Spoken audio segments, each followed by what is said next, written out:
live. Go live. Hi, GI TV. Welcome to the Airsoft GI TV live show on July 29, 2014. I got the year right this time. And we've got quite a bunch of stuff to show you, like this manila envelope later in the show. Alright, so first and foremost, Dan, do you want to start with the promos? Yeah, absolutely. We got some really cool stuff for you guys that's going on right now. Most importantly and most urgently is we have flat rate shipping going on right now. Today is the last day you can use it. We'll be ending at midnight tonight, and the way that works is it's $8.95 for flat rate shipping for anybody in the continental U.S. But don't worry, for Alaska, Hawaii, and Canada, it's going to be $11.95 for flat rate shipping as well. So this is just to help you guys get your products a little bit cheaper, because we understand that shipping sometimes can be a hassle. Thanks a lot, Mark. But yeah, so that's been going on all weekend, but today, once again, is the last day to use that flat rate shipping, so take advantage of that before it's gone. Yeah, cool. Next promotion we have, go for it, Bob. Yeah, actually, if you purchase, if you make orders on the Airsoft GI website and they're $75 or over that, you are going to get a free Airsoft GI dead rag. If you guys aren't familiar with them, which I'm sure most Airsoft players are, essentially when you get hit, you raise dead rag up. It's essentially the signal to please stop shooting me. And it's really handy so you don't get overshot, because that can get really frustrating. So you will get that with an order over $75 if you order on AirsoftGI.com. Or if you order it on GITactical.com, which brings us to our next point. If you guys are not familiar with GITactical.com, that is essentially our East Coast website.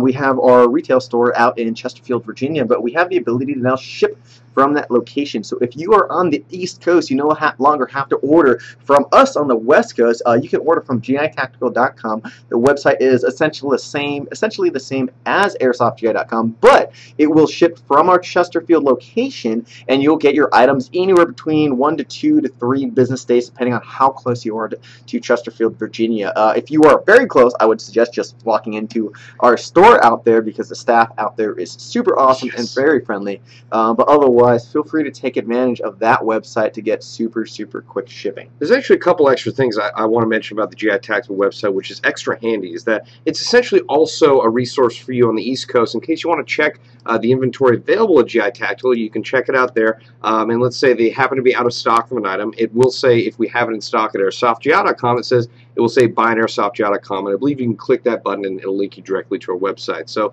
it's doubly useful there, and you can check it out. And honestly, like, what's great about it, in my opinion, is that if you've got an event coming up and, you know, ordering from us on the West Coast is going to take too long, you need to get it for that event, hit up GITactical.com, you'll get it much faster.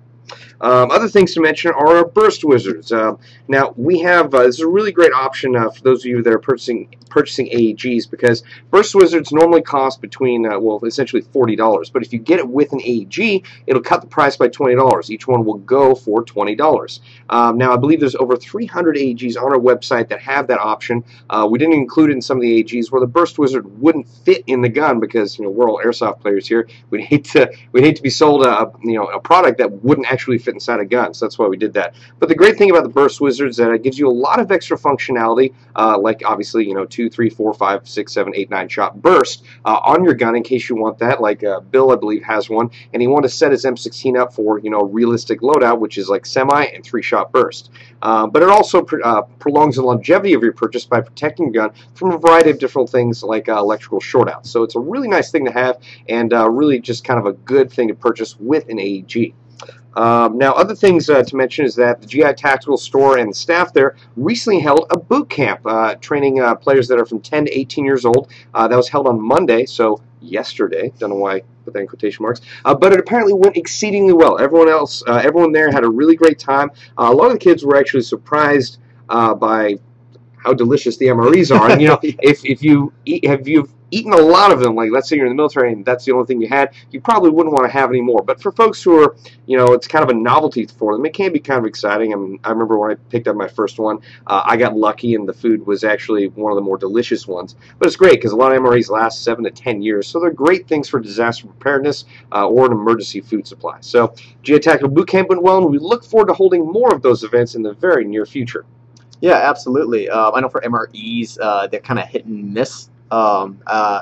I still use MREs when I go out to play every now and then. So like when I went to Lion Claws this year, just because I want to have to hassle with like bringing a barbecue and like hot dogs and stuff like that. Brian, my Marine buddy, he was like, "Hey, you want to have some MREs?" I was like, "Yeah, I'll take a couple." And it's just for convenience sake. It doesn't taste the best, but it's kind of cool. Yeah, so, I've never really had like an exceedingly bad one, but that's probably because I haven't had a lot of them. What was the best MRE you've ever had? I got some like chili and pasta, or something that had pasta and tasted something resembling chili. So it was more of a hodgepodge of different things, but I was overall impressed. And I got to tell you, I mean, if you eat the whole thing, it's 2,000 calories. Yeah. So if you're really running it up, that might be a good thing to replace those lost calories. We also have something else we just got into the office, I believe, at the end of the day yesterday, and they are now sold out currently and still in pre-order, which is the Elite Force SL14 Speed Loader. These are great for loading mid-capacity magazines. I believe we have, oh, here it is. These are great for loading mid-capacity magazines, so if you're going to a MilSim event, you're definitely going to want one of these. And Frank, who's head of purchasing currently, mentioned that this would fit really well into the Condor shotgun scabbard, and I am shocked I didn't think of that first. So at the next MilSim event I go to, I'm hoping to carry one of these. And yeah, it's really handy. Basically, you can put around 1,800 BBs in, let's see, in this little opening right here, and then you're basically going to tilt it back and forth while holding this button down, tilt it back and forth, and then when you get enough BBs down here in the undercarriage, you're going to slide this back, and it's going to load the BBs into the magazine. You're probably going to have to do that maybe 2 or 3 times to load like 120, 150 round mid-cap, but it's definitely a lot easier than using a little hand loader that you have to keep refilling. So pretty awesome. I mean, I was actually talking to someone earlier that if you're really crazy about it, you might even be able to get a bang kill without anyone noticing what it is. So it's pretty cool. It's on pre-order on our website for $40. Yeah, I highly suggest checking this out, and we should be getting some more as soon as possible, aka ASAP.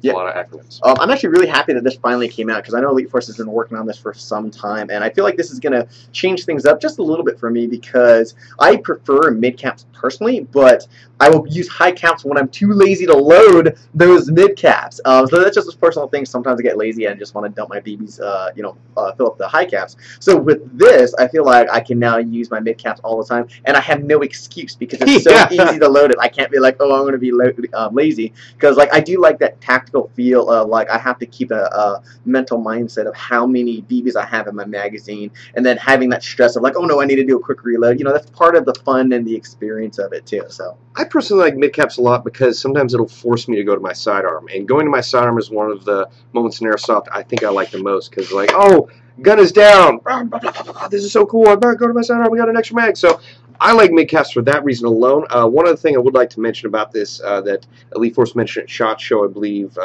last year or 2 years ago, is that they will be coming out with additional add-ons for this to accommodate different mags, like I believe the AK and the G36 and possibly the MP5. But that, I believe, is not slated for release until the beginning of next year. Could be wrong on that, but in case you any of you folks that use magazines other than the STANAG or M4 style magazines, that is in the works from Elite Force. So got to give them props for coming out with a cool product. Yeah, and I believe the way that's supposed to work is right here. This is the M4 adapter. You're supposed to have other adapters when it's developed and then swap it out. So I don't think it's going to be like a whole on new unit, which would be nice if you have different guns. You can just kind of swap it out too. So that's going to be pretty sweet. If you guys want to see like a demo of how it works, check out our GITV Uncut channel. Bill just did a really good video on that, showing how it works in greater detail. But I think this is one of those products that was really well designed, and definitely worth the $40 to save you the time and the hassle of trying to load each magazine individually. Like I have my own way of like loading BBs with the speed loader, but like this is just so much easier. So, well, currently I use the KWA speed loader that has the metal knob on it, just because it's shaped like an M4 magazine, so it's easy to carry. But the thing is, with my loadout, like I've already got a shotgun scabbard on there, I can just throw that in there easy as pie. Yeah. So yeah, I'm definitely thinking about picking one of those up. So. Yeah, pretty dope for sure. So this is one of the cool new products that we just got in. We do have a couple other products on pre-order right now that should be hopefully coming in the next few weeks and months. So first off, we have the Crytek Trident CRB that is still on pre-order. That is hopefully supposed to be coming out in the next month or so. Those pre-orders I know are selling pretty dang well. Yes. Yeah. Those are really awesome guns. I've had a chance to play with one personally, and it was phenomenal. So I know they're working on getting the CRB out. They're also working on different variations, such as the SR47 that I know Mark is super stoked for. He actually, a while back, he's like, I'm so excited for this. I'm going to be the only one that gets it. And I looked at him, I was like, all right, Mark, I won't get it because I know you're really excited about it. He's like, don't do it, man. I want to be the only guy. Yeah. But the Shrike would be pretty cool, which looks like a hybrid of, a SAW and an AR platform, so that's pretty neat. Honestly, if I had a choice between all of them, I really like the CRB. I mean, it's a pretty dope setup. So. Yeah, I think I'm personally excited for the LMG, the Shrike, because I don't have any support weapons, but I feel like that's something that fits my playstyle, but, I could have a lot of ammo in it, too. I think it would actually, because of how it looks already, with one of the square box mags, I mean, it would look really futuristic and pretty dope. Yeah, for sure. Let's see if maybe we can answer a few questions or maybe a few shout-outs, and I'm sure you guys have been putting up quite a bit of stuff. Actually, why don't we at least announce the title? Actually, I mean, people probably see the title of the show right now, but we are going to go over an after-action report for Comic-Con once we get over some shout-outs and some more promos. Definitely. Let's see. Maybe a few questions. No shout-outs. Maybe not yet. Maybe we can come back. I saw that In-N-Out cup. Yes, you did. In-N-Out is delicious. Yeah, In-N-Out is awesome. Oh, yeah. Oh, sorry, go ahead. Somebody was asking about European orders. We're still currently working on international shipping. That is something we're hopefully going to have in the near future. I don't have any ETA or further details at this time. I would like to respond to someone. David Bergeron, Bob, it's 117 GW, not 1117. Yes, I've actually been saying that wrong for 2 or 3 weeks right now. And the thing is, for a while I was going 117, but after a while I just got lazy. It's 1117 and not even thinking about it. So sorry about that, Spartan 117. Gotcha. So it looks like Greg's in that house. How's it going, Greg? He was actually at Comic-Con as well. And You're kidding. I had no idea. We were hanging out for a little while, which was super awesome. So that was fun. I'm glad we could hang out for a bit. Actually, hopefully he can let us know about this later, but I saw one photo that he put out about there are 2 guys in full armor that were having a serious melee battle. I saw some of that. I was in line. It was at the back of Comic-Con, and at first I was just like, oh, it's a bunch of cosplayers, and just padded swords. No, this looked like full-on metal armor and swords, and I don't know how that system works, or if there's a point, or if there's a competition, or just for fun. But these guys were going at it. It was intense. I've seen some folks that train with semi-realistic sabers before. In fact, one of these dudes I met at an audition that trained Harrison Ford in Indiana Jones movie how to use his whip. But they were telling me, they're like, yeah, I know we like to fight, it's more realistic, and sometimes we break each other's arms because they hit so hard. So I was like, well, you can count me out. I'll just take my sabers and I'll be fine. So, yeah, it was pretty intense because they had a big shield on the left arm and then a sword. And the thing that I saw a bunch of the guys doing is they would be blocking with the sword up, right? And you can't really get around it. So the guys with the swords would go up and around and hit the back of the head on the helmet. And they're I'm like, oh my gosh! Yeah, I gotta have some protection on there. Yeah, jeez. So that was a lot of fun. That was just one of the few things we saw at Comic-Con. People whacking each other with swords and shields and all that stuff. So that was definitely a good time. Yeah. I think Anthony is here from Syndicate Airsoft. Hey, what's up? I hope your event this last Saturday at Code Red went well. I hear a lot of good things about it. That it was a lot of players. Yeah, well, there was a pretty high player count, and I think Bill said it was really darn fun. Yeah, absolutely. So shout out to you guys as well. Let me try to load the comments. I would like to mention that we do have the Scorpion Evo on pre-order, which is a pretty fun gun. Actually, one of the coolest things I've noticed about this from firing it is actually really nice and comforting that it actually uses every single BB in the magazine.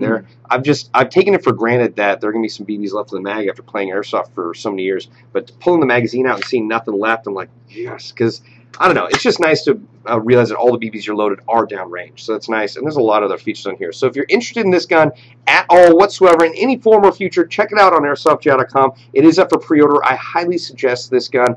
It is not the most affordable gun, but you do get an absurd amount of features on this, and it is the build quality is almost exactly like the real version. So yeah, it's pretty awesome. I definitely like how small and compact, and I know what you mean by the whole magazine being empty. Honestly, for me as an airsofter, it was confusing. I saw the empty mag, I was just like, huh, what? It's something's wrong here. Is it broken? I just didn't know. Yeah. But this gun is definitely really comfortable. I would love to have one myself because for me what was really surprising, besides all the technology that went inside of the broken gearbox detection and the low battery detection and stuff like that, but was how much range this thing had. It's accurate. Very accurate and a lot of range considering how small this gun is. But this was designed, it's going to have a higher FPS out of the box for an outdoor field, but you have a quick swap spring feature, so you can drop in an easy spring and then go to CQB very, very easily in just a few minutes. So it is definitely more on the pricey side, but I would definitely consider this a high-end AEG with a lot of features. Yeah, really well built in. Another thing I'd like to mention is that, you know, there are a lot of guns that have quick change spring features, but this one is really simple to change. It's really easy to take off the back stock. You don't have to do it right now, but a bunch of other features I like to mention is the fact this gun is incredibly ambidextrous. You can move the sling mounting points to either side, move the charging handle to either side. The fire selector is ambidextrous, the magazine selector is ambidextrous. The only thing that is not ambidextrous on the gun is the magazine release, but that's because that's how it is on the real firearm. So they wanted to make it as true to the real deal as possible. Gotcha. I think I had a question for you, Bob. This is from DJ. He's asking, Griffin Golem chest rig, is that any good? I'm just getting started. Okay, yeah, actually, I really like answering questions specifically about the Griffin Golem chest rig because I was skeptical when it first came in because it's so affordable. It is ridiculously affordable, just under $15. But the one thing, well, actually, there's a lot of things I really like about it. For a lot of the more affordable chest rigs, they'll have really thin shoulder straps, and that really digs into my shoulders whenever I use them. So the Griffin Golem chest rig right off the back has wide shoulder straps, which is a lot more comfortable to carry. Also, the mat pack inside is essentially the entire rig. You open it up, and that's how much room there is in the inside. So you carry a lot of stuff. Each of the magazine pouches can hold up to 3 STANAG magazines. I've actually carried an AK magazine. I can hold about 2 in each of them. So I stand firmly behind that. In fact, I wanted to test it out as much as I could, so I took it to Operation Irene at the Special Forces Training Course at Fort Knox, and it performed flawlessly. So I was really happy about that. I really can't say enough nice things about it. I think it's actually one of the best deals we have on our website. So if you're thinking about getting it, I highly suggest it. Also, take a look at the Dragon Spine belt system. It's around the same price of $14.95, I believe, and you get a belt. You get a dual M4 magazine holder, magazine pouch. They basically hold 3 magazines apiece, so you can hold 6 mags on that, or I've tried out 2 AK mags in each of those, and you get a duck pouch. So highly suggested. Yes. Yeah, I would agree with Bob 100% on all that. I've used the that whole setup on the setup at Operation Reclamation 2, and it worked great. Also, if you have, like, let's say a loaner gun or stuff you want to get your friends into it too, that's another good reason, because it's only like $15 or so. So for Assault on Antioch, for example, my older brother, I convinced him to come out and play because he lives in Northern California, and I set him up with that exact same setup, and it was basic, and it was simple, and it was functional. So he had a great time, and that was a lot of fun too. That was actually really fun because that was the first time I met your older brother, and we're looking for you at a certain time of the day. I think around lunch. And I was like, Bill, have you seen where Daniel is? And Bill's like, oh, yeah, he's right over there. Can't you see him? I was like, and I literally was like a painting, like from far away. I was like, yep, that's Daniel. And the closer I got, I was like, I'm not so sure now. And then right as I got there, I was like, wow, not Daniel. Dang, you look very similar. Probably because you're related. Yeah, so it's pretty funny. If you guys didn't know, I actually have 3 brothers, but this was my older brother, who's a little bit shorter, which I'm extremely proud of. But yeah, we actually all sound alike for the most part, so that's very confusing for a lot of our friends and family.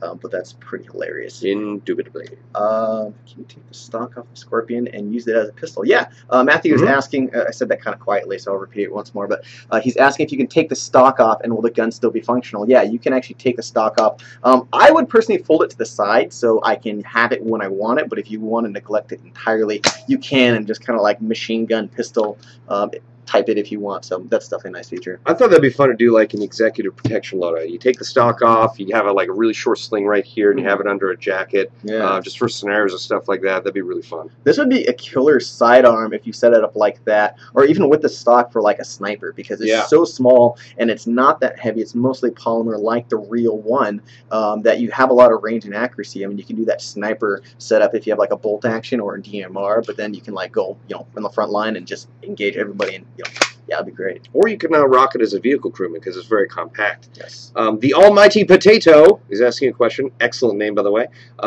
Do you ship to Canada? Yes. Okay, that's what I thought the thumbs up meant, but I figured you'd go into detail. We do ship things that are Canadian compliant to Canada. I believe there's also a tech service to make some of our guns Canadian compliant. We can do that as well.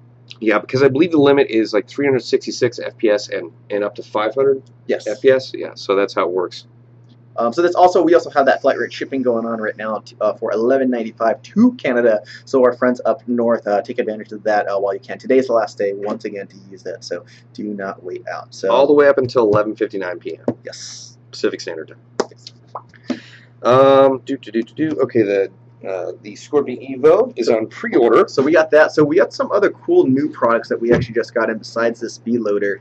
We actually got a pretty cool new Echo 1 gun that's a little bit more unique, that is pretty dope. This is the Echo One Genesis Viktor.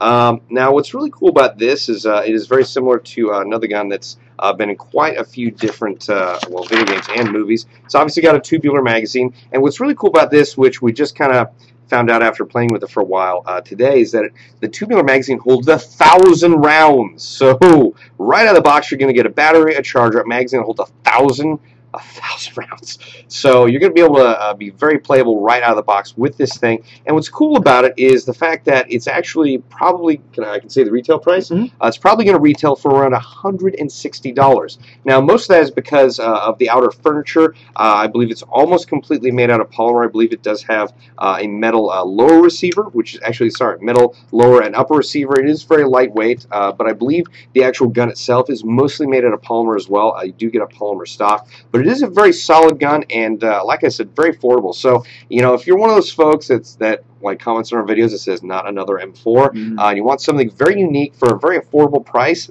this is going to be a very good option when it finally comes onto the website. Sorry, I just want to get it more in frame. So really cool. You got to practice getting the magazine in because it's obviously a lot different than most of you out there are used to manipulating, but really cool gun. Let's see, what else can we talk about it? It's going to shoot around 375 out of the box, which means it's great for field. It's got a 6.05 inner barrel. Obviously includes the charger, the battery, and the magazine. It's an AK stick type battery. It is a version 3 gearbox. Comes with an M120 spring. It's a bearing spring guide, 8mm bearing size. It's got a nylon piston and a ported nylon piston head. It's a short type motor. It does have a rear sling loop. Obviously, it's got a folding stock, as I believe I mentioned before, and steel gears, standard ratio, and a metal hop-up unit. So for $160, that's a damn good deal. Definitely. Not to mention Echo One's solid warranty service of 30 days. So that's something that's really nice because they're located here in the U.S. So in a really rare chance something goes wrong, you're definitely covered by Echo One. They're really good with their customer service. So big shout out to you guys. So I'm pretty stoked for this. I know for me, one of the things I really like about this gun is that I often go prone or really low on the airsoft battlefield to try to, you know, mix it up and keep my enemies guessing. So, you know, I'll stand, I'll crouch, and then I'll go prone. I like that this gun doesn't have a magazine that goes straight down, so it's extremely low profile. So if I were to lay down, I'm not going to have a mag sticking out like an AK or M4. The other thing I really like is that 1,000 round magazine. I think is awesome. So the magazine is definitely really big and unique size, bigger than like a UMG or a P90, so you're going to have to get some unique pouches. But instead of having to carry, let's say, a bunch of mid caps and try to figure out how to reload, you got a 1,000 round magazine. You could just rock with that, you know, all day long, and you could be fine. You know, so you can do like a cool Russian loadout and just go with a gun. Absolutely, really solid. So yeah, I mean, just for regular recreational gameplay, I mean, yeah, you're probably gonna need one mag. Yeah, so definitely. That's awesome. 1,000 rounds is more than enough. So really good deal. Pretty dope. Yep. I do want to answer a question. Somebody was asking. I forget who it was. I think it was something Sandstorm was asking where the GI Tactical location is at. That is in Chesterfield, Virginia. So we've been there for a little bit over a year. We actually just had our 1-year anniversary, and the staff there is absolutely amazing. There's absolutely tons of tactical gear. There's tons of guns on the wall. It's probably one of the biggest gun walls I've ever seen in my entire life. Like one entire wall of the store is just guns. We did help set that up. Yeah, that took a while, but that was totally worth it. There's a shooting range out there too, and talk to Ed, the manager out here. He is British, and it's just fun. Indeed. Yeah. Does have a law enforcement background, but he is generally all the time really fun to talk to. Yes, definitely. Oh, here's a question. Fog Airsoft is asking Scorpion Evo or BFC Scar. Ooh, what'd you go with? You know, I haven't taken the Evo out to play yet, so when I get to do that, maybe I'll have a more firm idea on it, but I've been using a SCAR for quite a long time, so I probably have to go with the SCAR. But the thing is, like, I'm also not very good at teching, so the fact that the Evo will literally beep and tell me if either my LiPo's dead or if something jammed in the gun, that is awesome, because I don't know, I just never had a gun say, like, hey, I'm broken, or hey, stop using me. So it's really cool. I mean, I think it's awesome. I mean, it's got a lot of features that I would want on it anyway. One thing that's really nice that the folks in Denmark went through a lot of designs with it to make it both functional and easily repairable. They separated the MOSFET from the electron trigger. So if the MOSFET burns out, you don't have to get a whole new unit. You can just replace it. So that's really awesome. I got to give it up to the folks in Denmark for designing a pretty awesome gun. So make sure to check that out if you're interested. Get on pre-order fast. so that when they come in, you're not completely left out in the cold. Yeah. So. I would actually probably choose the opposite. I'm actually not a huge fan of the ergonomics of the SCAR. I feel like it's just a little bit bulkier for my personal taste. It's definitely a really cool gun that looks amazing, but I would probably go with the Scorpion Evo. For me, I'll usually choose a gun that I feel is physically and ergonomically comfortable, and then, you know, I'll tech on it myself, or I'll have somebody else. I'll probably have somebody else tech on it because I'm not the best tech out there. And that's the nice thing also about the Evo and the SCARs, is that internally a lot of the parts are version 2 compatible. So if I wanted to change out some of the parts in the Evo or the SCAR, you know, I can change that out. But I'd probably go with the Evo, just because I feel like it's really, really comfortable too. So I think that was a good question. Anyway, that was one really cool thing. We also have some cool customs that our technicians just created for us. So let me pull up the first one. This is going to be the Airsoft GI Custom Sabertooth. And so this is going to be based off an Echo 1 Platinum Edition. I believe it's going to be M16. And we've changed out a lot of parts. So one of the reasons why our technicians decide to go off the Echo 1 Platinum Edition M4 is because it's an OEM by VFC, which is extremely high quality inside and out, but it's also very compatible with a ton of internal and external parts. So I'll go over this list really quickly. First of all, it has a Lonex high-speed gear set, Lonex version 2 cylinder head, Magic Box pump piston, Lonex 8mm bearings, Lonex A1 motor, modified 120 spring. So that's a lot of the internal. Oh, also a modified flat hop. So those parts right there are going to give you a really high rate of fire, really snappy trigger response, and the modified flat hop is going to give you more range and accuracy. Use that personally. I can personally vouch for that. That thing is awesome. Externally, we have the Madbull Dano Defense Rail System. This is the version 2, the 9.5 inch. We have the Griffin licensed M4SD 2 flash compensator. We have VFC 416 style iron sights. And that's also going to come with the gun, well, obviously the gun, but a gun bag, a magazine, and a cleaning rod as well. So this should be going up on our website pretty soon. This one is definitely going to be a little bit more expensive because of all the parts. And should be retailing for about $770. So that is definitely a much higher price point, but considering everything you're going to get and all the time and effort that went into creating it, pretty dang awesome gun. I think what's cool about our customs is, one, you know, we have basically a world-class tech department at our disposal, and also if you want to get all these parts separate and put them together yourself, you'd actually end up spending more money. So if you buy the custom from us, it's something you like already, you're going to actually be saving money in the long run, not only by, you know, the parts that we can source, but also the fact that our techs are going to do all the work for you. So that's pretty awesome, and I can't say enough nice things about Echo 1 Platinum, both M4s and M16s. They're really great guns. So Next custom. Now, this would be my personal pick because this is very similar to the one that I copied off Aaron, our head tech, because he made a gun very similar to this. So this is like right up my alley. This is also based off another Echo 1 Platinum edition. I believe this is based off an M4. This one they call the Black Dragon. I think that has a pretty cool name. Okay, let's go over the parts. We have the Madbull Noveski 11-inch NSR, which is the exact same rail system I use on my M4. JG Full Metal M4 CQB 10-inch outer barrel. We have the Echo 1 SPR gas block, the SOCOM Gear Noveski KFH flash hider. This is what I think makes this gun look a little bit more unique and cool, even more so than the original one that Aaron made. This is the MFT Battle Link Minimalist stock. So very, very low profile. Your battery is going to be housed in the buffer tube here, but I like how this stock is designed. Rubber butt pad, and kind of makes it look almost more mechanical in nature. Yeah, it does. Like, I think it looks pretty dope there. AIM Sports compact tactical red dot sight, and we do have a riser. I feel like the riser was a very nice touch because our techs know and understand you guys are wearing face masks and goggles, so you want to have it a little higher so you guys can see that too. Iron sights, and then the internals, once again, no expense was spared. Yep. We have the Magic Box ultra efficient Teflon coated aluminum cylinder, Lonex aluminum AEG cylinder head for the version 2, naturally. Magic Box palm piston, Magic Box palm polycarbonate ball bearing piston head, Magic Box high conductivity silver plated wiring, nice. 8mm bearings by Magic Box. We also have a Lonex enhanced super gear set speed, high speed gear set We also have an upgraded pinion gear, Tinley 40K motor, which is once again personally in my gun, modified 120 spring, Madball blue bucking, and then comes with a gun bag. So this one is probably even more expensive. This one's retailing for about $1,000. But if you guys want the best of the best of the best of the best of the best, there you go. Absolutely. I'm gonna take a breath. You do that. That was a lot. Yeah. What are your thoughts? I really like it. I gotta say, it does look really aggressive, which is basically one of the reasons I like it. I'm a big fan of the fact that they put a riser on there, so I'm gonna agree with you there. It's been a while since I've seen an MFT stock on one of these, and I gotta say, I really do like the look of it. Really nice that they obviously have these sling mounts on there, but I gotta say that this the Noveske flash hider gives it a really cool look. It's not, the pig is not fully hidden, which is pretty sweet. Honestly, it just looks like a really aggressive gun, which is why I like it. It's also very lightweight.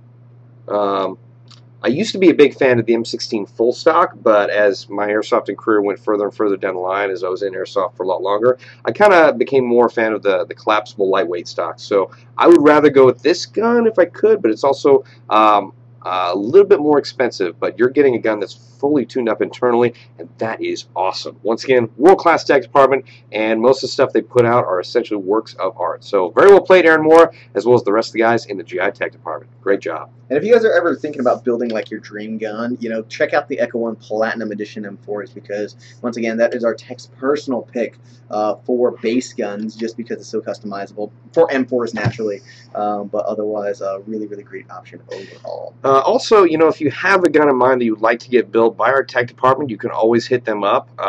Generally, also, if you have parts that we don't have here, but you have parts in your possession and you send them in with your gun, generally they will be able to work with them as well. So make sure always hit up our customer service line if you have any questions about that. They're really knowledgeable and really great folks there, and they can tell you what they how we can get your gun teched on. But don't just send the gun in. You got to at least let us know ahead of time. Otherwise, we're probably going to send it right back because you know, we just need to know about it ahead of time.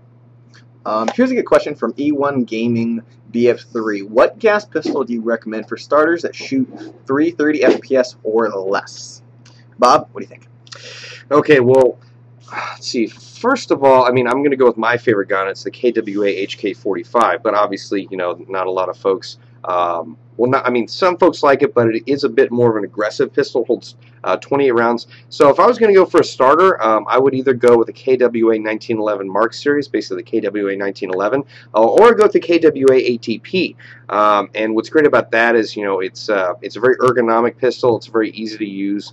You know, it's a very simple gun, and I would say that that's a good starting gun. But you know, 1911s, they're everywhere, and everyone knows what they look like. They're very functional. Yeah, I would definitely agree. I'm a huge 1911 guy, but I think for starting, I think the KWA ATP or the ATP Full Auto, if you want a little more firepower, those are guns that I feel like could just really work for anybody because it's so comfortable, it's adaptable because you can change out the back strap.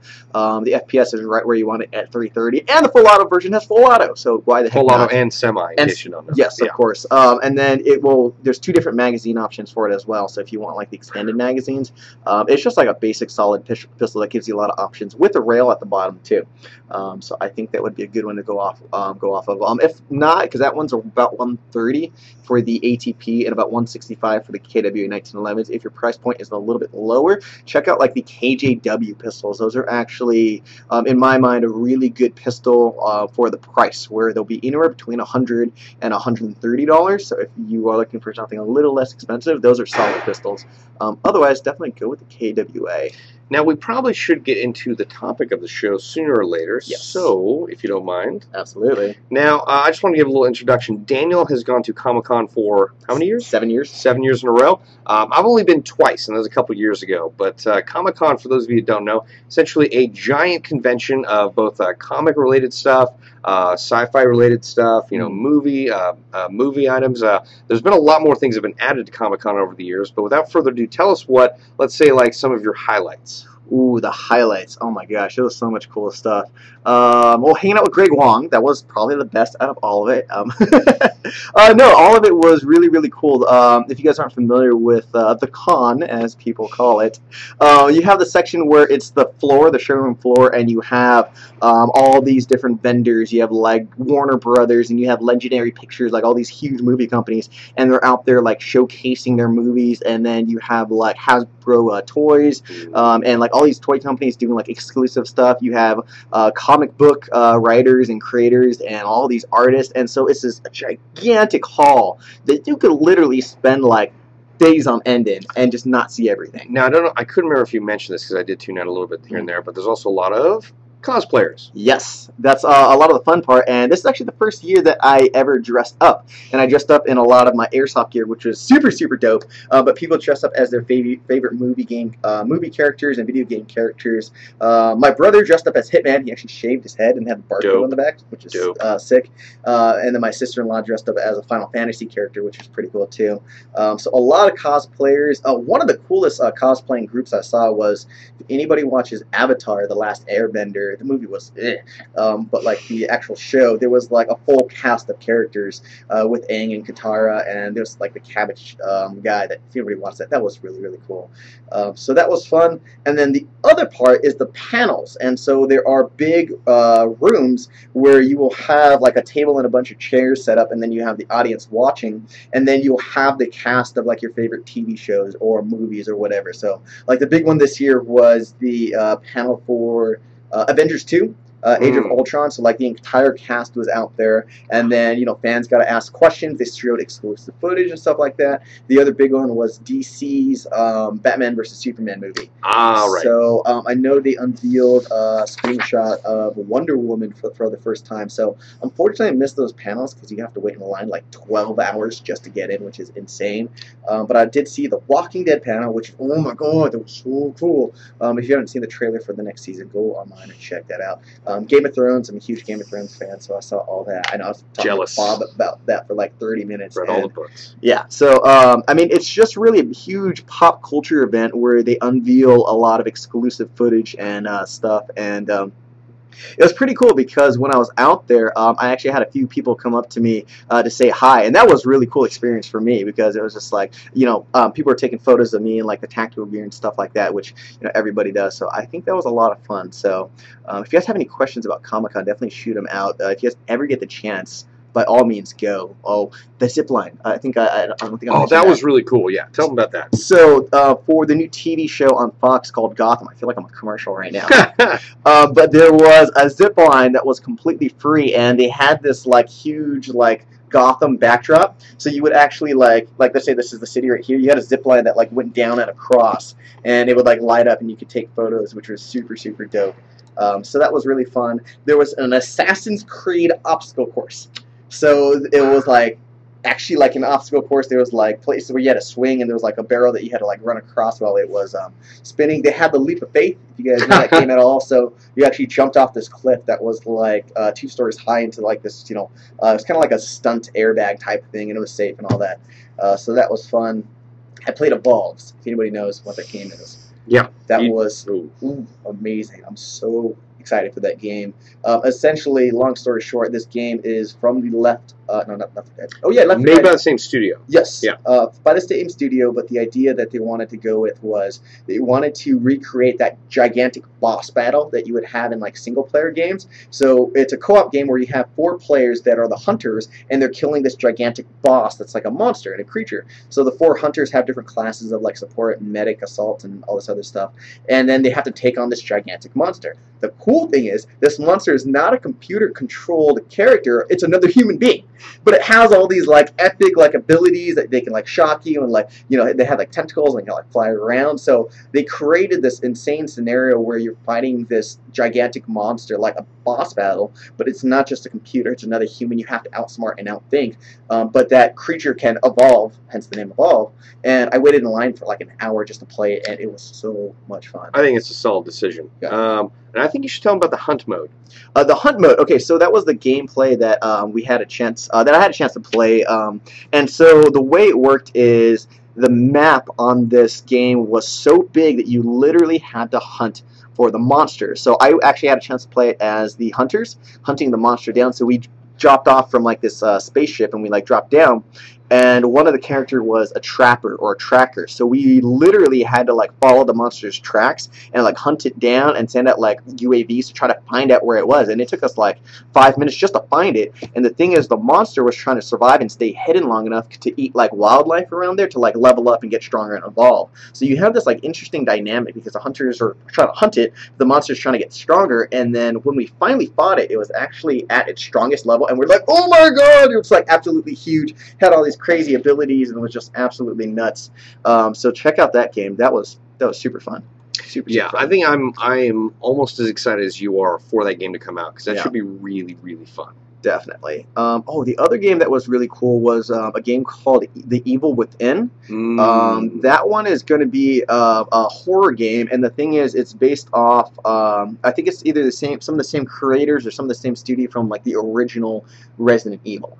So, like, the Resident Evil games have really adapted and changed over the years, from the first one being really creepy and tension and a lot of anticipation, to now it's almost more like an action game. You have lots of zombies and, like, machine guns, you know? So it's evolved, and I still think it's a lot of fun. This game goes back to that old style where you can only have 6 shotgun shells maximum. You can only hold 20 pistol rounds maximum. That's it. And then you will have like 2 or 3 monsters coming at you, zombies like moving slow. And the thing is, like, the tension and the anticipation is so intense that, like, even though they're coming slow at you, you're trying to reload just 1 round in your pistol, and you're like, oh my god, and it was like, jeez. Yeah, I was like freaking out. I was like, I was a little girl. That's hectic. Yeah, that was really fun. Oh wait, actually, really quickly, because you told me a story earlier about Evolve. Tell them about the folks lining up to play.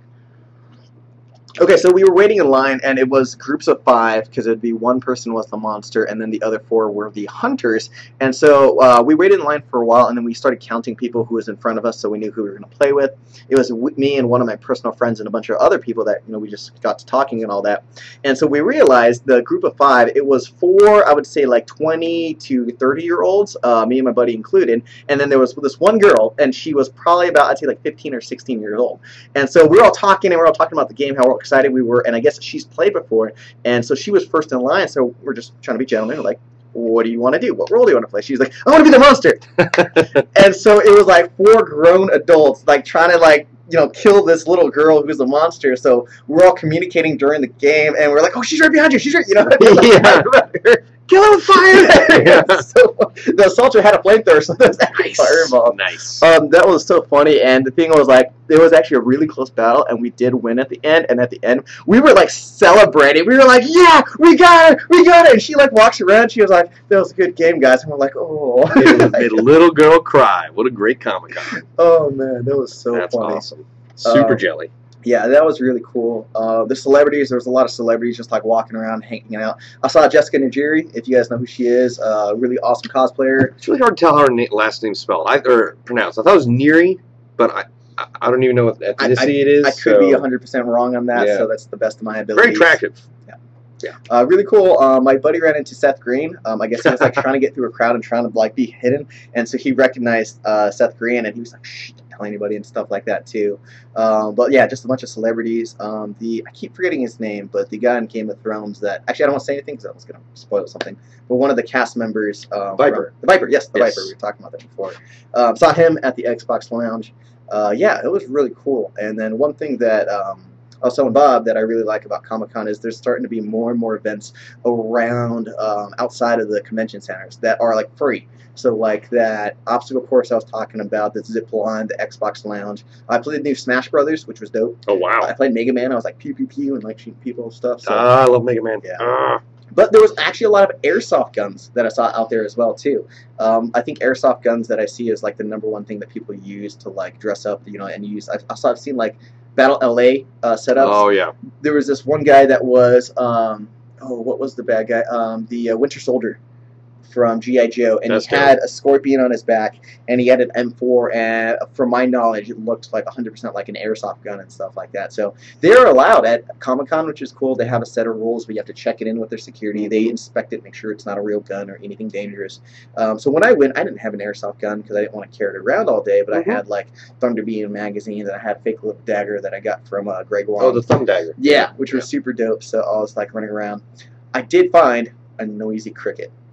Really? Yes. From Men in Black, by the way. Yes. If you guys haven't seen that movie, Tiny little gun. It's like this, and Will Smith gets it in that movie, and then he's like, I don't want this. It's like a tiny little gun, and he shoots it, and he makes this gigantic hole in the truck. Like throws him back half a block. Yeah, which is hilarious. So if you haven't seen that on our Instagram, which is airsoftgidot.com, check that out, and it's there. And the thing was, like, it was an extremely well-made replica. Like, it was very heavy. It retailed for like $500, which was, I think, definitely worth it if I was a big enough collector. But it was all metal. The hammer came back, and when you pulled it back, it made that like charging sound.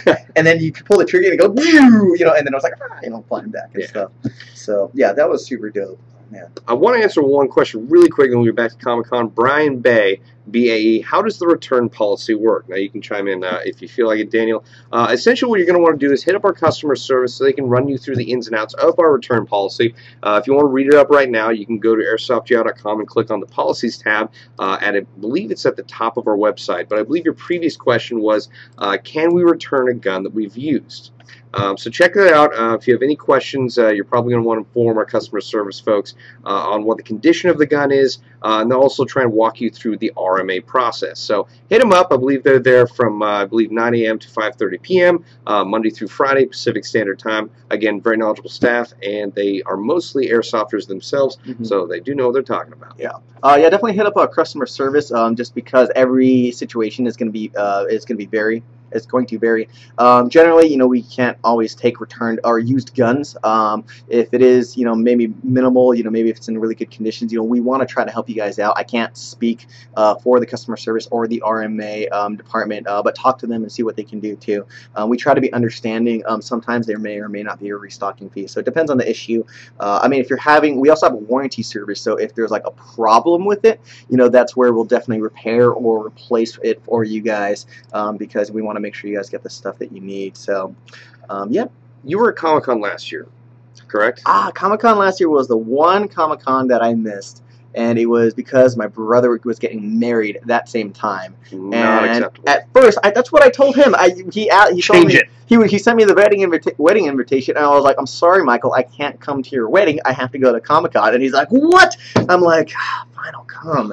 You know, so, yeah. Otherwise, I would have been going for 8 years straight. There was a funny story I heard or I read about last year where Bryan Cranston had to go to a panel, and Bryan Cranston was Walter White from the TV series Breaking Bad, and he essentially dressed up as himself and then put a lifelike mask on his head and walked through Comic-Con pretending he was a cosplayer, and then got to the panel, walked right through the crowd, came up, took the mask off, and it was him. So I got to give him props to being a badass, a nice guy, an overall gentleman, and really smart and nerdy by doing that. That was pretty awesome. I've heard that celebrities will do that because they want to go to the floor and check all the cool stuff out. Yeah. They don't want to get, you know, recognized and get hassled and stuff like that. So you never know. You could be walking by your Stormtrooper or Darth Vader, and it can be, I don't know, Andrew Garfield from, you know, Spider-Man or something like that. Like, you just never know. Oh, yeah. I'm curious, if you guys could go to Comic-Con, would you dress up? And if you could, what or who would you dress up as? Video games, movie, TV show, like that would be a lot of fun. I want to be a Space Marine. Oh, I did see a Space Marine.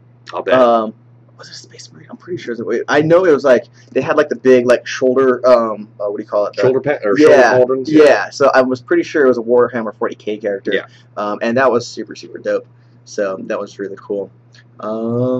Smash Bros. Yeah, Smash Bros. Was really awesome. You know, I have that game on Wii, and I've played it for so many years, and no matter how many times I play it, I never get any better. But it's still really fun, because a lot of my friends play, they're all much better than me, but it's just such a fun game, so I can't wait for the next one. Yeah, that's just a good, like, group, like, social game to hang out with, too. Like, the N64 version was my... Yeah. That was the best. I felt like I was just the man at that. Like, that was the one game, like, I feel cocky and confident at that. I was Pikachu, and, like, he had that little lightning attack, so, like... Yeah, he's really good. Yeah, I'd, like, be dying, and then I'd, like, zap my way up and stuff like that. Yeah, so. still just as bad at that one. Yeah. Oh, the other cool stuff at Comic-Con, if you guys ever played the game The Last of Us, which is an excellent game. They're making a movie for that. That was just announced. I'm super stoked for. They're also making an Uncharted movie, which I'm also excited for. I'm really a big fan of Naughty Dog Studio, which is the video game studio that makes both those games. So that's going to be really cool. Syndicate Airsoft apparently has a custom Assassin's Creed costume, which you should totally bring to the next Airsoft game, just saying. Airsoft in that. Yeah, I'll give you a tomahawk and a dagger. That'd be dope. That would be really cool. Yeah. I saw an Assassin's Creed Unity live demo. And that was really cool because it's supposed to be, I think, in, France? In Paris? I think so. Sure. Renaissance time? Yeah. I could have the timeline messed up, but I like how the Assassin's Creed series is kind of jumping forward in time, and so they were supposed to assassinate this like lieutenant or general who was like in this big crowd, so you had to like navigate your way around and like kill a few guys and use stealth and all that came so good. There was a previous Assassin's Creed that was during the Renaissance, and in fact, one of the gadget makers you run up on, I believe, is Leonardo da Vinci. So really, yeah, it's pretty cool. So you get to use a lot of his inventions. I just finished Assassin's Creed 3, and I just started playing Assassin's Creed, I believe, 4, Black Flag, which I've heard is really fun. Yeah, pirate ships. I've heard a lot of good things about that. I've seen like the trailers where you can have like ship-to-ship battles. Like, oh my god, that sounds cool, so cool. So I kind of want to go back and like I played the first one a little while, but never beat it. So I kind of want to go back and do all the series. I like how the series is going through time. Like, I'm wondering if they're ever going to do like imagine Assassin's Creed during like World War II.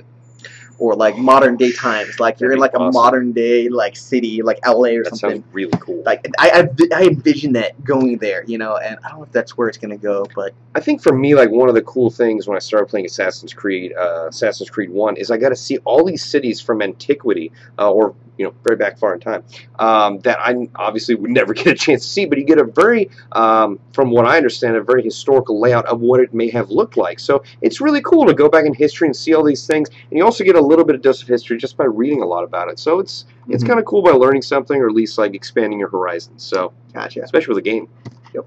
So Comic-Con was absolutely amazing. I'm still a little tired from that long 4-day weekend, but I'm lucky enough to be in LA, so I can just drive down there. So definitely gonna go next year, as long as I can make sure I set everything up. But that was pretty sweet. Go hard, ride hard, Airsoft. Nice. I believe they're asking if we still have the Lone Survivor gun. I'd really love to get it.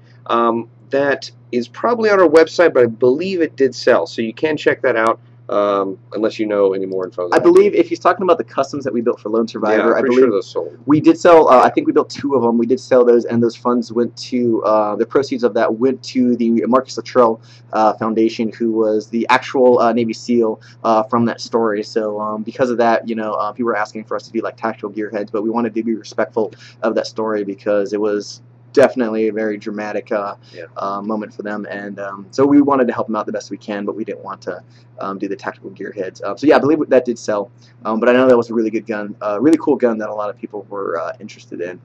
The French Revolution for Assassin's Creed. Yeah, I believe that's it. Thank you very much, Airsoft VAD. I appreciate that for sure.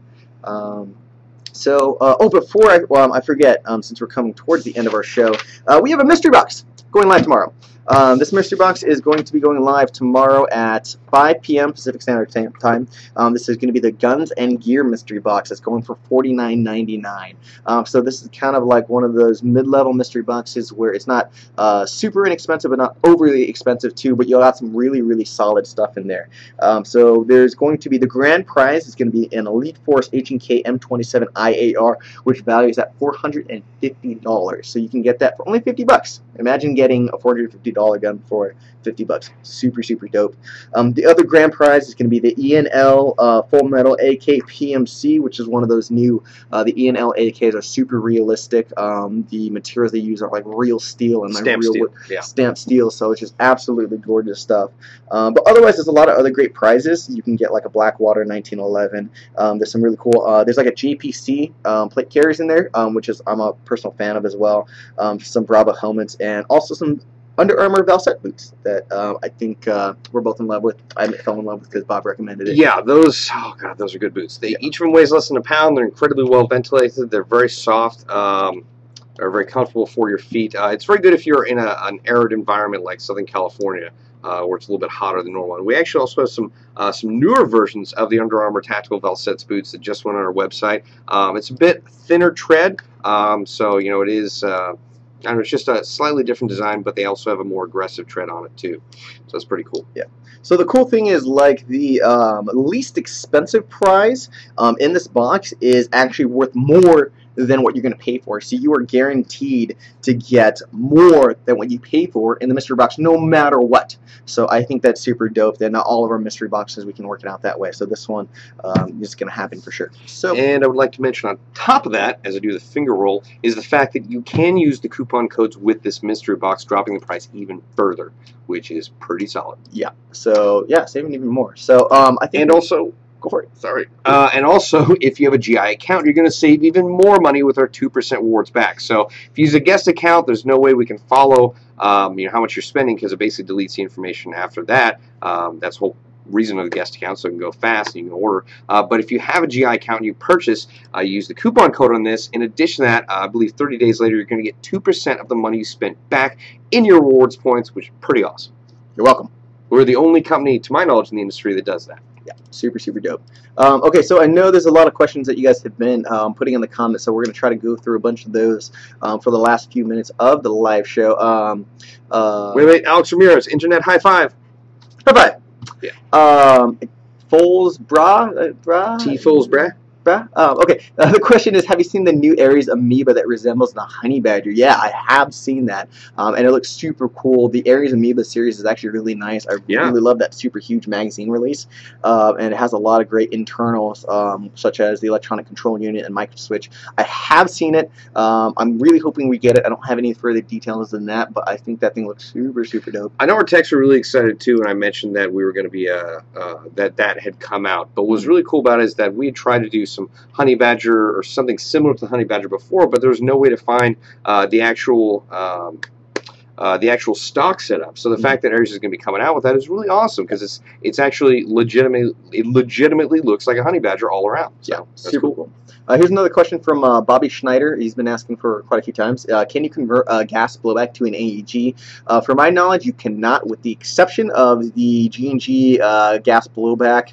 That one, I believe, does have like a version 2 body, and it has a gas blowback system on the inside. But you can take that guts out, put it in a version 2 gearbox, and put in a motor and all the other parts and make it work. It's essentially a combat machine. Yes. Yeah. I believe it's the same body. So I believe that's the only one that I know of that you can, but generally speaking, you're not going to be able to. Mm-hmm. Question from Jackson Guffey.